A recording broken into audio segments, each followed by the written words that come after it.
Welcome back to the very first episode of Season 2 of Laughing in the Dark. We missed you. If you're just joining us for the first time, Laughing in the Dark is the podcast where I hang out in haunted places with comedians. I'm your host, Sara Jones. For this episode, I got to hang out with comic Caroline Smith. Caroline Smith not only performs comedy, but she is also a photographer and a writer. She has won several short story fiction contests writing horror stories with a feminist twist. Caroline has shot for Bridgetown Comedy Festival, the Portland Queer Comedy Festival, and the Portland Mercury. She takes headshots of comedians, musicians, and other performers. Her photography business is called Starry-Eyed Carolina. Follow her on Instagram at Starry-Eyed Carolina and on Twitter at CARMICH Smith. Caroline visited Edgefield with me, one of the most prominent McMenamins locations. For those who are not from the Pacific Northwest, McMenamins is a chain of breweries and restaurants that choose eclectic locations that are often rife with history and, of course, hauntings.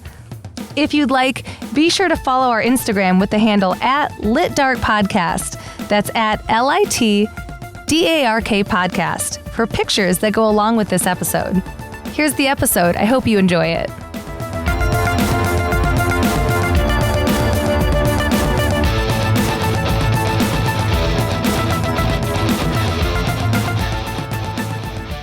We're located at McMenamins Edgefield. If you don't know what McMenamins is, how would you describe McMenamins to listeners that are not from the Pacific Northwest? Well, McMenamins, from what I understand, is a chain that takes historic buildings and restores them and makes them into hotels and restaurants and spas. And it just kind of depends on the location, how elaborate it is. And this is like one of the bigger ones where there's a hotel and there's a spa and there's like several different bars and restaurants on the property. And they have big concerts out here. Yeah, like outdoor shows. So located in Troutdale, Oregon, Edgefield was built in 1911, and it was originally built as a county poor farm. Now, a poor house was known as a place to house what were called undesirables during this time. Undesirables could be anything from disabled, ill, and poor individuals. The poorhouse was meant to be, or this particular poorhouse where Edgefield is located, was meant to be more progressive as a poor farm, giving the residents a job to do, helping them to be more self-sufficient. At one time, the Multnomah County Poor Farm, as it was called, had 225 chickens, 100 Duroc hogs, which I guess is like not a brand of hog, but like the type. A species, yeah, but like a breed of hog. They wouldn't be the species. They had a large herd of Holstein dairy cows, probably the brand. 420 Plymouth Rock hens, also a brand. I don't know what these look like, by the way, compared to like just a regular ass hen, but whatever. Many various crops, eggs, fruit, grain, and 27 acres of potatoes. It's a lot of French fries. Hell yeah, and well, Cajun tots. I was going to say, yeah, we had some tots. That's what McMenamins is known for. So residents of the farm were able to be fed from this bounty, as well as patients at the county hospital, inmates in the jail, and there was still enough left over to be sold to nearby markets. After its time as a poorhouse, this property became Edgefield Manor, where tuberculosis patients were housed and treated. It was, for a time, Edgefield Lodge, housing emotionally disturbed children, before it became a nursing home and finally became McMenamins Edgefield like it is today. It's a perfect place to get a $15 glass of wine. Is it? No, it was like $9.25, but I mean, it's pretty good. I don't know if it's like worth as much as it's sold for, but like I like it. Yeah. You were like, I was fine with it. No, I liked it. It was good. After its time as a poorhouse, this property became Edgefield Manor. Oh shit, I already said all of that part. Sorry. Okay. It's said that residents that died on this property were at one time cremated in an incinerator on site. There are even rumors that their ashes were then used as fertilizer for some crops around the property. We should get a kit and like test for human remains. Fuck yeah. Could take it into, I work in a lab. There you go. Yeah. Do you guys test for human remains? Well, not necessarily, but I don't know what they're capable of back there. It depends on what technician is working, I guess.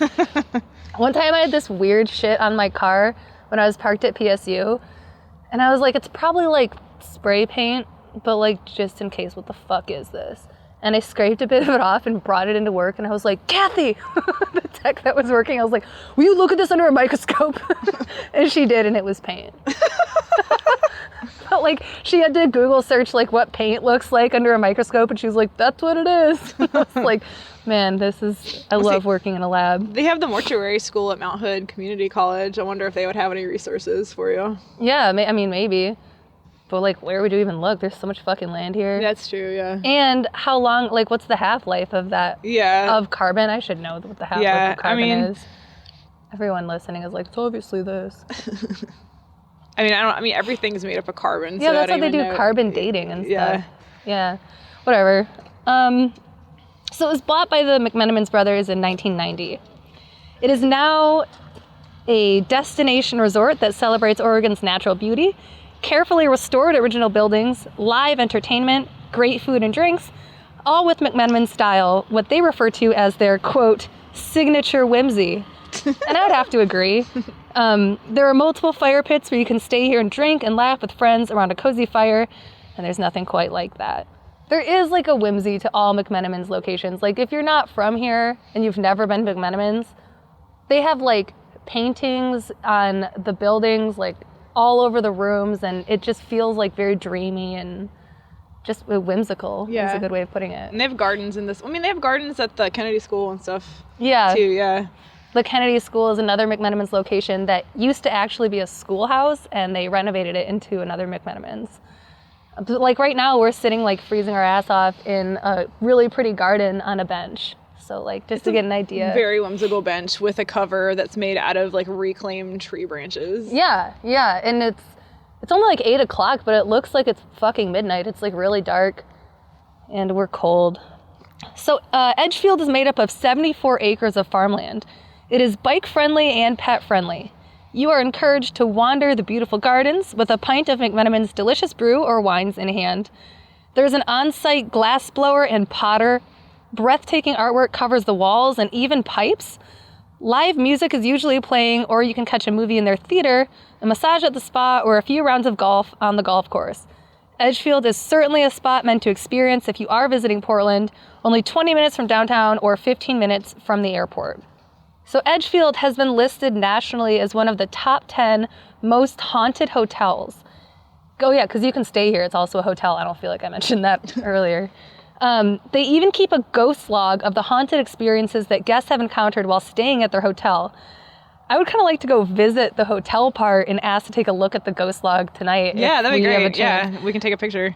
Yeah, but there's certainly no shortage of paranormal experiences at this destination spot.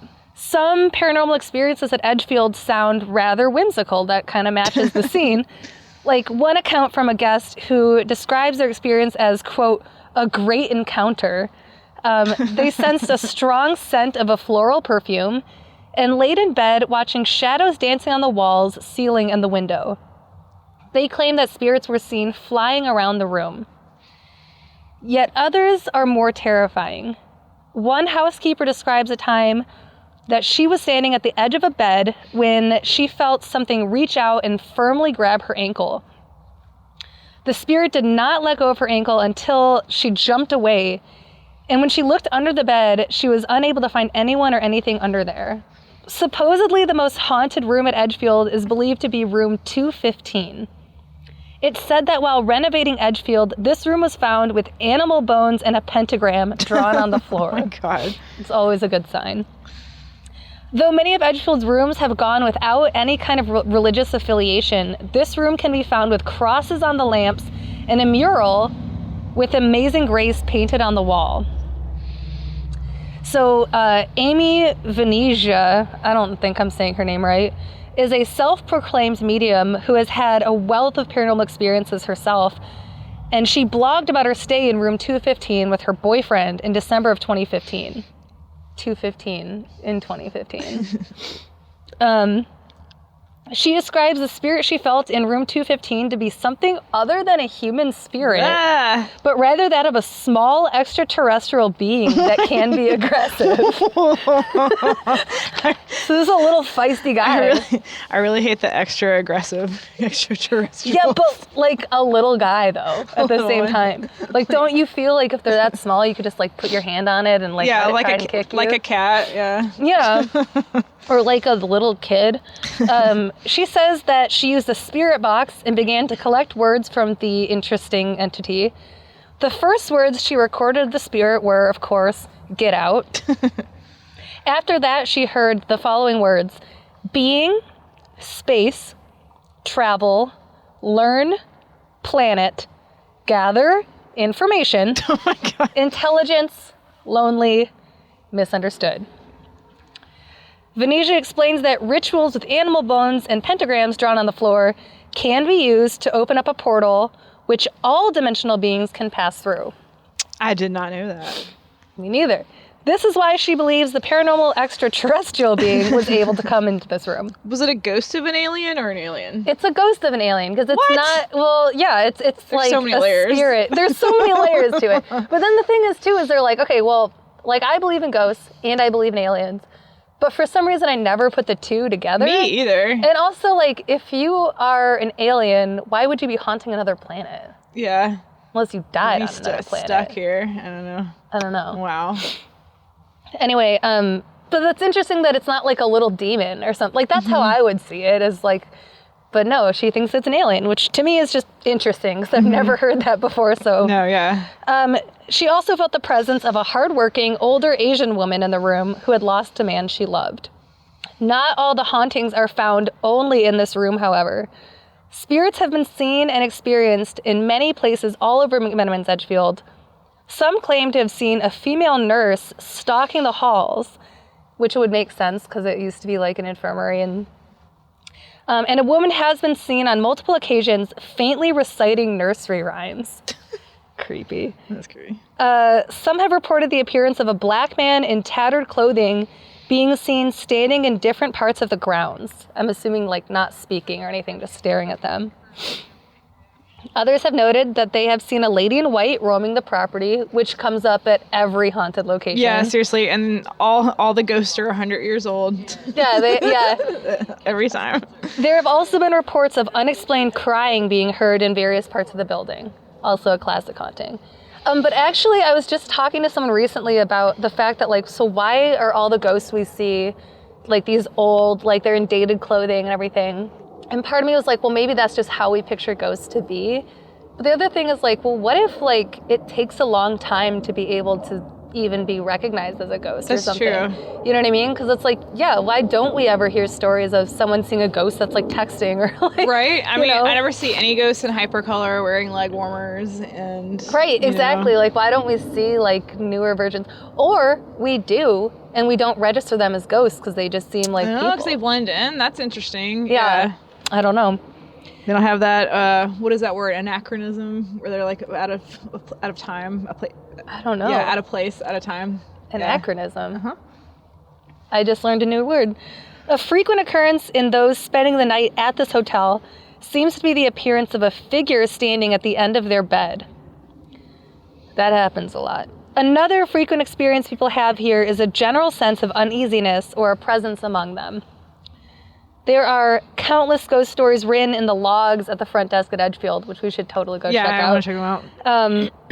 By the way, if you have a ghost story from staying at McMenamins or any other hotel, make sure you email us at litdarkpodcast@gmail.com because we would love to have you on the show and hear what that's like.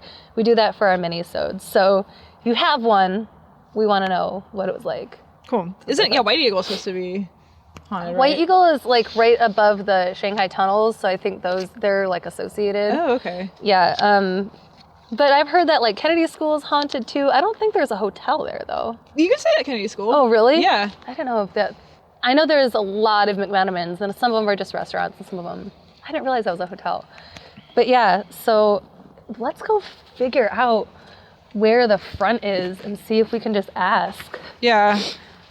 I think we should come back and stay in room 215 sometime and have, like, a bunch of people stay. I considered that, so yeah. we can afford it. Yeah, I know. That's the thing. That's what it is it's just expensive. This is like one of those places that if you're coming for like an anniversary or a wedding or like something big, like this is a cool place to stay. Yeah. There's tons of room to wander around. People won't get tired of each other. There's even different bars. So like if you super hate like your Aunt Susie or whatever, yeah, you can just go over to one of the other bars. Let's go down to, there's that Grateful Dead bar right there. I've been to that one, yeah. We should go there. I'm trying to remember who I went there with. It wasn't like a date or anything. It was like... There's a lot of really cool little ones. Like if you walk around over there, there's like a little cigar shop that has a cute little bar in it. I think this part is the hotel part. Yes. Yeah, that's where I was earlier when I couldn't find you. Oh, really? Yeah. Yeah, I've never been to the Black Rabbit. Oh, yeah. It's like an extra fancy McMenamins. Yeah, I've never been there, but I've never had any like good occasion to go there. Yeah, mine was just my mom's in town. She'll spend money on food. That was my Hell occasion. Yeah. Next time my mom's in town, I should be like, hey. Yeah, I mean, it's not like super pricey or anything. Okay. Well, she loves Edgefield. Oh, yeah. You should definitely take her to like the elite McMenamins. Yeah. So when I first moved here, my mom and I went to a McMenamins, just one little one, like one random one. And we were like, you know what's so sad is like, this is such good food and beer. Like, they could really take off if they had a name that was like memorable. And it just turns out they're like the biggest chain. Yeah. Hello. Can I ask you a really weird question? Do you have a ghost log up here? We do. It's right here. Can't you see it? You're the fifth person who's asked that's an amazing joke, actually. So you can sit down and take a look at it. Awesome. Here. Thank you so much. We've got coffee and tea. Oh, wow. Sweet. Do you want some coffee? Yeah. Oh, do you want decaf? I'm a wild animal. Maybe I'll have regular because I slept so late today. I was like, let's just be honest, I'm going to be up all night. So Yeah, I'm drinking regular too. Like, Wunderbar. hold. Well, should we... Do you want to sit over here and have a little... Yeah, I'm gonna put a lid on mine because I'm super clumsy. I am extremely clumsy too. Okay, so... Ooh, this is hot. All right. The ghost log is not a myth. Confirmed. They have a ghost log at the front desk. I'm gonna get my camera out. Oh, it's all handwritten. It's all handwritten? Yeah, you'll have to see. It's really cute. They're not all handwritten, I lied. The older ones are typed up. So the most recent entry is from last month. Okay. January of 2019. January 2019. Okay. It's a really short one, though. It says, in room 213. I saw that right next to the really haunted one. It was 215. Oh, yeah, right next to exactly. Well, it's right next to the really haunted one. It says, I woke up in the middle of the night to a man whispering in my ear, call me. That's kind of a more advanced ghost, though. We're just talking about like these old-fashioned ghosts. I guess they've had phone calls for a long time. Call me, maybe. Call me. Call me, baby. Oh, we had a picture. It was like, she's super sexy. Yeah. This one doesn't have a date and time on it, or a date on it, which kind of sucks, but it says, so me and my mom were walking around late at night when we both got really weird feelings in a path, and we took a photo where we felt really heavy. In the photo, there's an outline of a person and a fog on the ground. When we were walking around, there was no fog anywhere. In fact, the time we took the photo, it was night, but clear and really pretty. We both thought that this was very weird. That is weird. There is this one in the front that has a drawing in it, but it's so long. But do you want to hear it? Look at the drawing. Okay, great. We should take a picture of the drawing. Hell yeah. All right, so this is, room 215, our room. Oh. Shay and Andrew, room 215, Saturday, October 21st, 2017. Says, drawing on back, which is true. There's actually a really good drawing of it. Oh, I think it's Shay. That's what I said, Shay and Andrew, right? Oh, I thought you said Shane. Oh, no. I was like, actually. You're like, you're wrong. We got engaged on the second story east porch today. Yay! That's not entirely relevant, or is it? But certainly worth mentioning. Great. So after the post-engagement drinks at the Little Red Shed, we only had some whiskey sodas, one apiece. Noted. That sucks. We decided to go to the soaking pool. They had to go celebrate. Yeah. So we went up to the room and changed and went down. We hung out for a while and drank tea and did the usual chatting with other folks. Met some nice ladies, and for some reason, the question of what room I was in came up. And I said we were in 215. Oh, that's the creepy room, she said. When we had checked in, the thought crossed my mind, but I wasn't sure, so I didn't say anything. Anyway, we walked in, and it was the coziest room we had been in the 4 stays at Edgefield over the years. Warm and welcoming. Jesus Christ, they stayed here 4 times? Yeah. They must be rich. They love it here. Yeah. So we chatted a bit more about it, and I was, of course, thrilled. Thrilled? Yeah. My fiance, not boyfriend, is not so much into these things. So we returned to the room time later, and upon walking in, we immediately noticed the right corner of the sheets was rolled/turned down. Neither of us did it, and I'm such a neat freak. I would have fixed it on the freshly made bed before leaving. So that's our story. Oh, damn it. I'm sorry. I thought it was better than that. There's a drawing on the back. I think it was a cozy congratulations from the resident spirits. We love this place. All right, well, let's find one that's actually fucking scary. Like, I'm kind of bummed out. I was getting ready, yeah. I know, there's like a drawing and everything. I was just like, all right, buckle up. 215 and 606. 606. We heard about 215. We don't know about 606. Maybe we'll find some in here about it. So, do you want to read a couple of them too? Sure, yeah. See if you can find one that says room 606. Okay. Maybe there'll be a good one. There's so many here. Like, that's a thing. Like, for listeners, if you ever stay at Edgefield, just ask to come in, go to the front desk, and ask to look at the ghost log, because you can just sit down. We're sitting down right now on, like, a couch and just reading little stories, and it's really fun. Whoa. What? I mean, I saw a cat in 215 for sure at 4:30 a.m. 4:30 a.m. on this one also. Oh, weird. Yeah. I wonder what the deal is with 4:30 a.m. though. Yeah, I don't know. Because like 3 a.m. is supposed to be the witching hour. Well, these are so these are all 215, 215, 215. The room number is 215. Yeah. And these are all so they're organized in order of rooms. But like, look how many are for 215 compared to like 217. Yeah. And 218. What's kind of cool is it seems like any room has had some kind of experience in it. But 215 and apparently 606 seems to be like the ones. Well, yeah, let's go through some 215 ones and then we can hop over to 606. Cool, let's do it. Yeah, all right. Let's see. All right. My boyfriend and I stayed in room 215 for an evening. We watched a movie in our room on our phone, and then around 2:15 a.m., a banging, rattling happened on the window. It then happened again and continued through the early morning around 4:30 a.m. There was no wind outside, nothing to touch the window, and it was like a tapping. Our wardrobe was also being rattled, and the doorknob was being twisted. Ooh. I could not relax one moment, and when I did, something else would happen. Around 3:30 a.m., an old telephone rang once, then again in a few minutes. It rang a total of 3 times. This morning we checked outside An old telephone? like an so old, like not one that was in the room? Yeah, she said, yeah. So we checked outside the hall to see if there was a phone, and there wasn't a phone anywhere. And she said it was like a really old phone with a bell. Around 2:10 a.m., my face was brushed before the first window noise began, and both me and my boyfriend experienced it and can't explain it. There's a lot of energy here, good, bad, and lost. And that was 3/13/2011. Oh, this one had some face tapping too. So this is a different person. 6 months later, 9/19/11. I saw a cat in 2:15 for sure at 4:30 a.m. I was also woken up by something shaking my knee. I finally fell back asleep, but soon I was again woken up by something tapping my face. This guy is actually a paranormal investigator. This was November 11th, 2012. I'm a paranormal investigator, and today I went on a picture-taking tour of your facility. I did this due to my groups in your facility. It's beautiful. While photographing the second floor around 11:26, I used a spirit box and asked, "Does anyone need a doctor?" And a voice stated, "No," out of the spirit box. No, I'm already dead. All right. Why would I need a doctor? I know. Let's see. I'm not going to review it first. I'm just going to go for the next 2. Okay. These are both in room 215 again. So one is August 19th, 2014. Says, my 2 daughters and I were staying a night here at Edgefield to have a relaxing night out.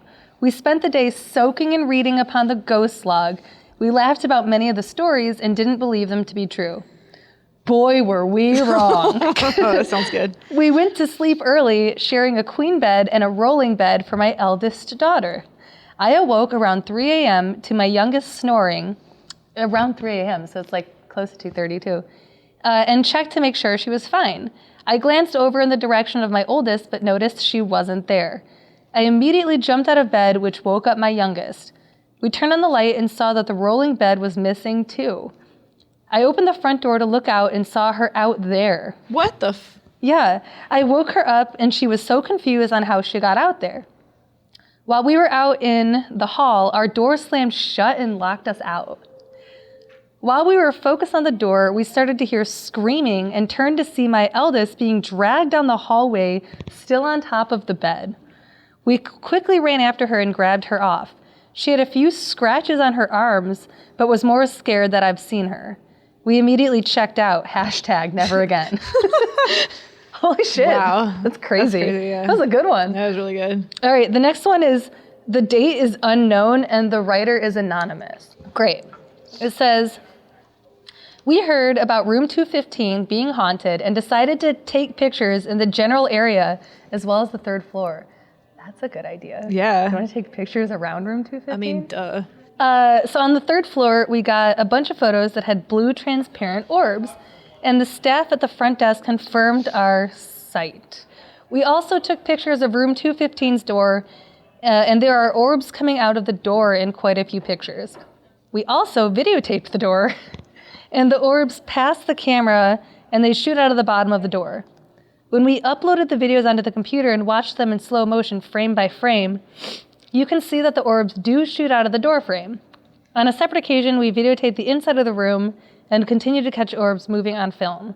One of the guests in the room was sitting in the chair, and an orb shot straight up from behind him as he sat down. Can't wait to see what happens when the lights go down. Oh my god. ... Oh, weird. Okay, these people saw a cat too. Okay. Kitties! My boyfriend and I were staying in room 215 for a few nights. One night we were in bed on top of the covers, and all of a sudden I was freezing cold, goosebumps everywhere. But he, on the other hand, was quite comfortable, maybe even a little too warm. I've never experienced goosebumps all over my body like this. Another evening, I saw what looked like an animal, maybe a cat, under the bed in the mirror. When I turned around, there was nothing there. The first night we stayed here, I saw a shadow figure of a person walking around at the end of the west hallway on the 2nd floor. Okay, let's see. Oh, these people also saw orbs and heard growls. Orbs and growls. That's her first sentence. Really? Yeah. Orbs and growls. That sounds like a hipster restaurant in downtown Portland. Right. Orbs and growls. This is the second investigation we've done here at Edgefield. The first time we were in room 311. They had saw orbs in both rooms. The orbs in both rooms were numerous and of different sizes. In both rooms, they traveled up and down in a diagonal direction. And then that got me to thinking and realizing that 215 is under room 311. These orbs travel from one to the other. The only difference in our stay in both rooms was the growls were recorded in room 215. But, okay, then one man's growl could be another man's fart. So I was not convinced on that. Noted. Okay. The orbs, they definitely were convinced of. We used a regular video recorder. P.S. I checked the video recording after writing the above, and there was a large shadow figure seen moving above the mirror. All right. I don't know if this is the last one for 215, so I'm just going to finish this one up. Yeah. I was sleeping with somehow between 1 and 2 a.m. I felt something on my neck. It kind of startled me at first, and then I realized it felt like fingers, and after that, I could barely sleep the whole night. So that seems to be a common theme, is like touching your face and a cat. Yeah. I wouldn't mind seeing a ghost kitty. That was creepy. I don't know if that is going to catch on the microphones, but there was just the sound of like a bell tolling. All right. I almost wanted to, here's a few from 311. Okay, yeah. Which is right above, Yeah. It says right above 2. Oh shit, there's a bunch from 311. Oh, wow. All right.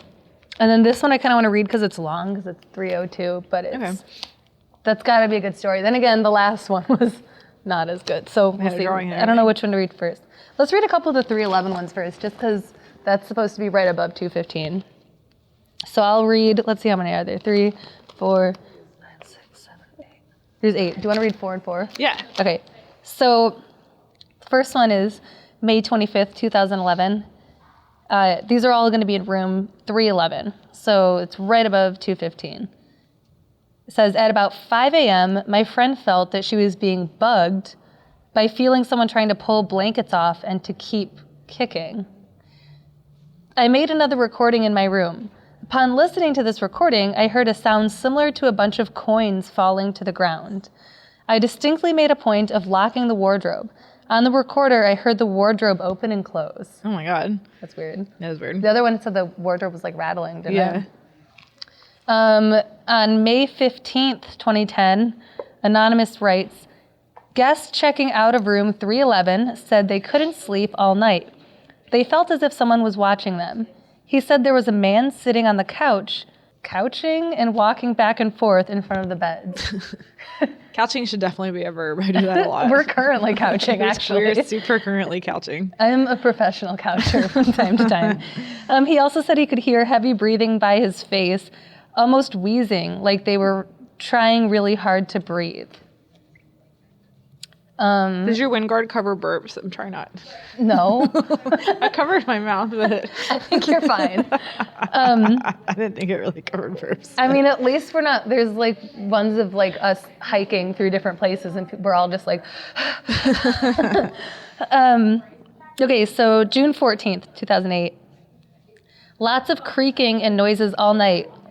It seemed like it was coming from inside the room. My son and I shared a bed. He heard whispering. I had visions, dreams, not sure, of an older woman in a nightgown sitting on the edge of the bed. She was trying to tell me stories. I felt very scared but couldn't wake out of what I thought was a dream. Creepy. That's what she says at the end of it with an exclamation point. Okay. January 22nd, 2014, also room 311. Someone tugged at my foot during the middle of the night. It was not frightening, more irritating. I kicked my foot until it left. Okay. That's one method. I mean, okay. Okay. Wait, where did you stop? Right there. So there's 4 right here. For 311. Okay. Wow, so more people coming for paranormal investigations. Okay. We came to Edgefield for paranormal investigation. We got some Class C EVPs. Nothing understandable. Class C? Class C. I guess that's... Is it like rapids, but for like ghost words? I don't know. Okay. It's like D-list celebrities, but like D-list EVPs. Yeah, I was going to say, is that like not very good EVPs? I guess not. I feel like every EVP quote that I've heard is Class C. Yeah. I don't think I've ever heard a Class A EVP. Have you? I don't know. That one guy, when he asked if they needed a doctor, it sounded like he got a Class A. No. We tried all of our equipment and found nothing concrete, that is, except on our video recorder. That was a different story altogether. We had a lot of orbs on video. There were orbs that changed directions and then shot off. We caught a pulsating orb, something I've not seen before. All the orb activity started around 1:30 a.m. and occurred on the side of the room where the standing closet is. And I don't know if this is their ghost hunting company, but it's just signed by Men in Plaid. No, they're just, that's what they were wearing. I mean, and I think this is just a coincidence, but a man in plaid walked through the door, Yeah, right? As oh I my was God. saying that. That's great. Just one, though. Just Singular one. man Yeah, in if there's plaid. 2 men in plaid, I'd be like, oh my God. Put the book down. I have to go. All right. At about 4:10 a.m., something grabbed the end of my foot and held it for a few seconds. Oh, yeah, that's just like that one lady. Yeah, I could actually feel the sheets and blankets being pushed down over my foot. At 4 a.m., I heard creaking doors and floorboards. Ghosts came into my dream and rattled my bed. The ghost sat on my... Freddy Krueger. Yeah, I love it. Yeah. The ghost sat on my left leg, and I couldn't come out of the dream for a long time. I turned on the light, and it left. Very uncomfortable and creepy. So... Not sure if that's real or a dream or both. Yeah, it sounds like sleep paralysis, kind of. Yeah, it kind of does. Let's see. It was a warm, clear, windy, very windy night. After a pleasant late dinner and drinks with the window open, wind blowing, in the middle of the night at about 3 a.m., light footsteps by the window, and then regular adult footsteps and floor creaking as the ghost walked through the room at the end of the bed and out into the hallway towards the bathrooms. No problem, just friendly footsteps. Oh. Was not Shandy, my wife, as the door to our room doesn't open into the hallway. Oh my God, there's so many here. Like, there's no way we're going to read all of these. No but way, yeah. You should, I mean, if you get a chance, you got to come check this out because it's just fun to sit and read. And there's coffee, These and it's stories. really good. It's really, really good coffee, too. Yeah, there is good coffee. So this is room 302. And this is from Bob and Cindy. My husband and I stayed in our favorite room, 302, for 3 nights. The first 2 were uneventful, calm and quiet. That changed during our 3rd night. We were both abruptly awakened at 1:35 a.m. I looked at my watch. Oh, I think that's her just being like, that's how I know it's 1:35. By a loud bang and crash directly on the other side of our door in the hallway. This was immediately followed by loud footsteps walking back and forth, very firmly, up and down the hallway again, directly on the other side of our door. More random guests leaving their rooms to perhaps visit the bathroom. All of the room doors are equipped with hydraulic door closers, so they can't be slammed. After about half an hour of these very scary sounds, a pair of hands started forcefully rubbing themselves up and down, across and back and forth, all the way outside of our door. Okay. Weird. This was soon accompanied by the door rattling in its frame. By about 2:40 a.m., most of these noises started to abate. We had a lengthy period of silence, then bang, again, in the hallway right outside our door. This time my husband started to get up and out of bed, but I grabbed him and wouldn't let him. In no way did I want him to open that door. So I think this was written by Cindy. Eventually, these sounds faded away and there was another period of silence. My husband dozed off, but I stayed wide awake. Soon after, about 10 minutes of quiet, I heard continual and insistent tapping. I couldn't figure out where it was coming from. Not out in the hall this time, but it continued on and off. I finally realized it was coming from what seemed like the inside of the walls, all around our bed. It would start, then stop, then start again, randomly moving around our bed area. Eventually, the tapping moved to the center of the room, away from the bed, but still seeming to be in the ceiling area. Then it moved into the walk-in closet, fainter this time. So that's like the wardrobe, where everyone keeps talking about that. It continued there, fainter, and sounding off and on for about 10 minutes. Then continued moving away. Demons. Yeah, we can take a little break, see. I really wish I had a hydraulic door closer for pretty much every roommate and neighbor I've ever had. Oh my God. Oh my God, I know. I legit believe there's hauntings going on here, but I wonder how many people have seen people in bathrobes and those like white bathrobes. They're like, it's a lady in white. And Oh it's my just God, like you're probably just right. like a drunk lady out in the garden. Well, or with, like, a like wine glass. people, I mean, like you stay here, you obviously don't have to worry about driving. You can drink on the entire property, like even outside. Some people might just be getting hammered. And then they see someone in a robe and they're just like, a lady in white walk by. Because they're like a long white bathrobe, yeah. Yeah, because like for listeners, like people walk around in robes all the time because there's a spa on the location. So they're probably having an amazing night, actually. Yeah, I know. I'm jealous. Do you want to read this one? Because Sure. I swear it's going to be a good one. It's in 2:15. Okay. What's the date? 5/25/17. Ooh, so it's only like a half ago. This is an army time. It took me a second. It's like 03:27 hours. I work at a hospital, so I'm totally used to military time. It's fine as long as it doesn't go past like the other way where it's like 16 and I'm like, don't make me do math right now. See, that's what I work 3 p.m. to 10 p.m. Yeah. So that's all I do. It's like 1500 to Yeah. 2200. That's complicated for me. You get used to it. Yeah, but you used to it. Okay. I was awakened to the sound of an old man in his 80s. It's very specific. Crying outside my door. The crying and whimpering went on for approximately 5 minutes. Oh, an old man crying? That's like the saddest thing. That is sad. I know. My dad's 81. I don't want to think about him crying outside someone's door. No. It went on for about 5 minutes before I decided to get up and see what was going on and why somebody was standing outside my door at 03:27 hours crying.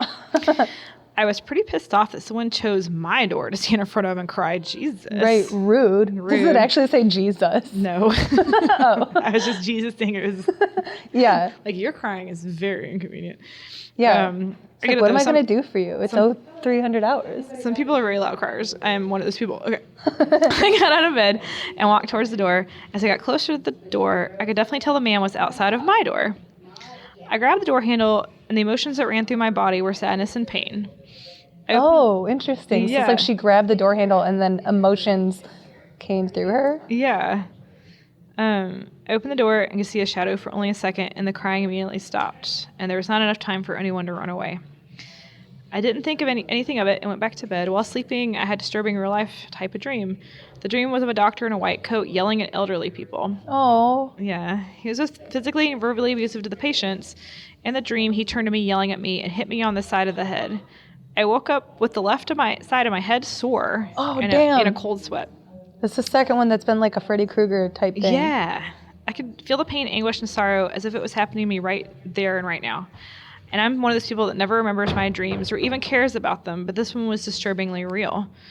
The next morning, my wife and I went downstairs to have coffee and sit on the front porch to enjoy the morning, and I decided to tell her about my experience. Both of us had no idea or knowledge of the history of the hotel until we Googled it.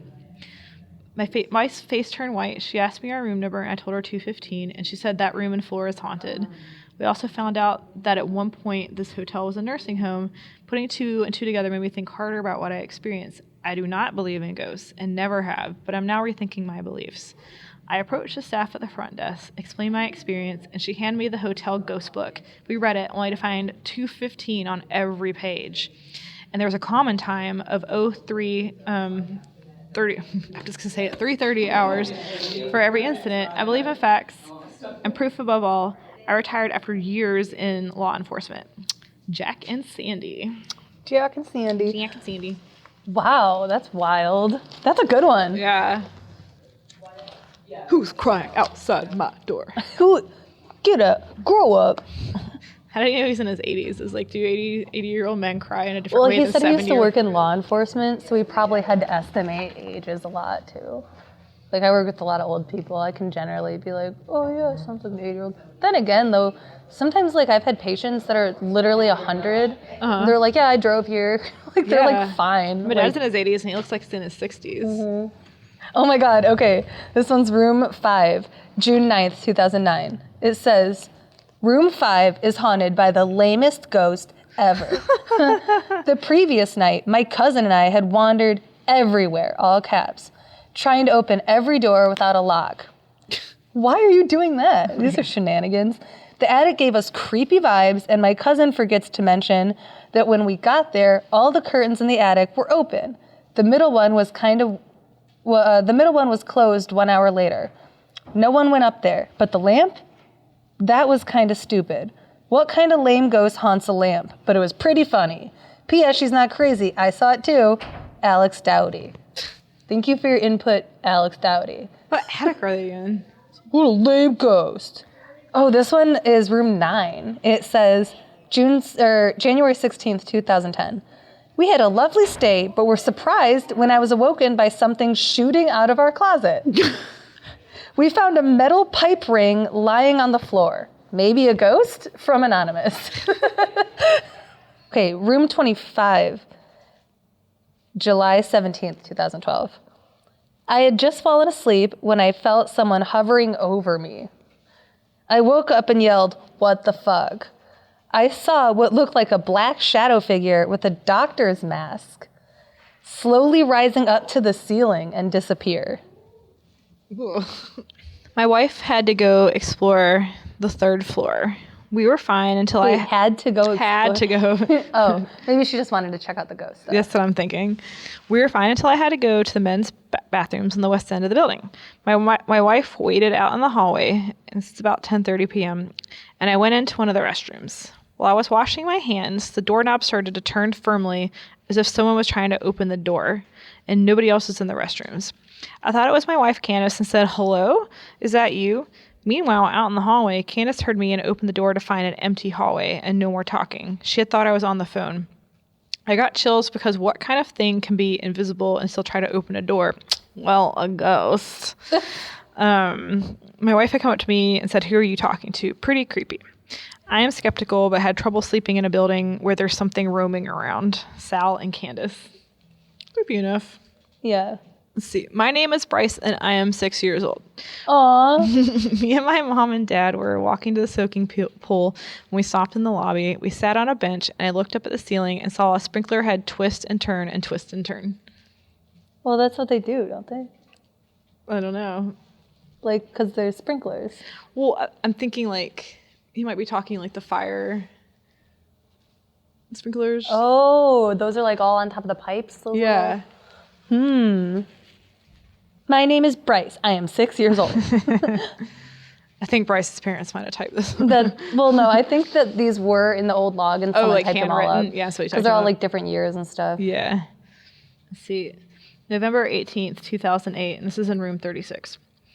At 3:36 a.m., I woke up to see an older lady in a white nightgown at my door across my room. She looked a lot like one of the ladies in the picture from when it was a nursing home. Then, the next morning, I was showering, and my razor that was behind me on the shelf fell in front of me. Woof. Very scary. Loved it and will stay again and again. Oh, cool. Wouldn't it be nuts if while we were sitting here, someone came down and was like, "My room is haunted"? That'd be awesome. Yeah, it would be so awesome.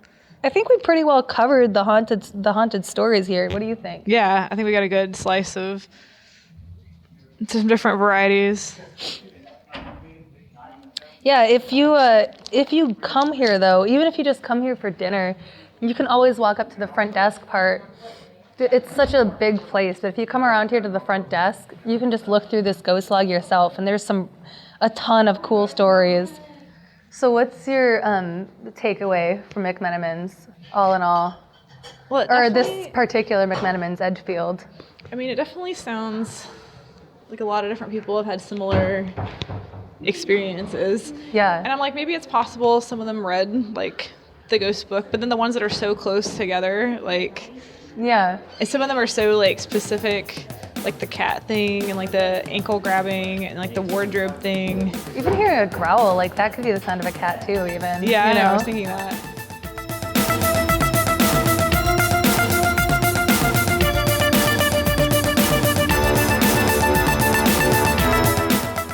Thanks so much for joining Caroline and I at McMenamins Edgefield. We hope you enjoyed your visit. Remember to check out Caroline's Instagram at Starry-Eyed Carolina. That's at StarryEyed Carolina. While you're at it, take a look at our Instagram too. You can follow us with the handle at LitDarkPodcast or find our website at litdarkpodcast.com, where you can find fun merch and updates on the show. Special thanks for this episode goes to my producer, Randall Lawrence and Cranival Studios, Jonathan Cooper, my graphic designer, Sara Schneider, my manager, and of course, all of you for listening. As always, thanks so much for listening to this show. We're so looking forward to a great season 2.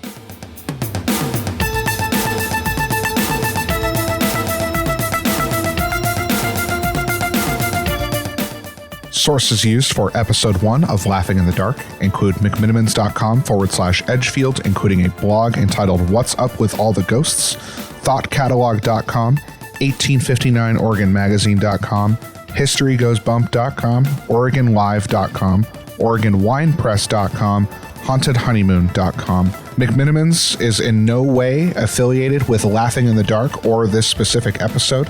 All information was found on public domain.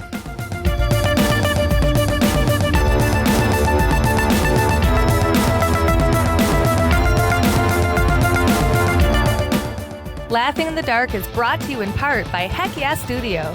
Heck Yeah Studio is a creative effort working with people to create meaningful things. At Heck Yeah Studio, they work with clients to turn their ideas or existing brands into real or better versions. Heck Yeah Studio is the place to go for custom illustration for a full range of branding services, like killer logos, great colors and typography, and fun illustrations for pins, signs, prints, shirts, vehicles, posters, or anything you can imagine. At Heck Yeah Studio, they work with love. Their dream client is someone who is passionate about what they do. At Laughing in the Dark, Heck Yeah Studio has designed our logo, all of our merch, and any posters or stickers that we have. I am so proud and lucky to work with such an awesome company, and I could not recommend them higher.